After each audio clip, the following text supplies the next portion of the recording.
So it's Mental Health Awareness Week. The theme is Move More for Our Mental Health. And the last resource I wanted to share with you was a podcast. And it's by the Tulleken twins. So Dr. Chris and Dr. Xand. And their podcast series is called A Thorough Examination. And this episode, it's all about exercise. It's called The Activity Revolution. And what I love about this episode is Dr. Chris admits that in the past he did not value exercise at all. In fact, he even argued that exercise was harmful. You're more likely to do yourself harm in the long run than good. And now he's a completely different person. He is someone that really values working out and exercising, partly because when he started it, he started to feel good. He noticed changes in himself. He had more energy.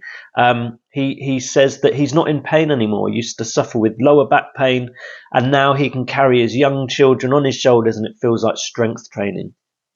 And interestingly, he just does 6 exercises. So he does press-ups, chin-ups, sit-ups, lunges, squats, and bridges.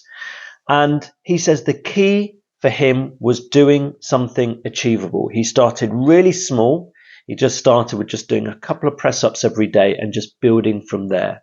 And where I think this podcast gets really interesting is when he discusses with his friend, who's Professor Ryan McKay, a psychology professor at the Royal Holloway University, and they start to discuss the power of beliefs in terms of our identity and also our behaviours. And basically, Dr. Chris says that in the past, he had certain beliefs about exercise, that it was harmful. And also, he had a certain perception of his own identity. I am not someone that works out. I'm not one of those chiseled gym goers.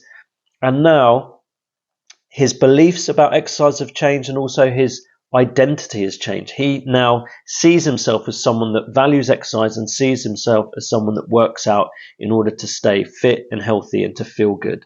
And so it's this exploration between our beliefs, our behavior, and our identity, and how important that interplay is and how interlinked they are, that I think is really valuable.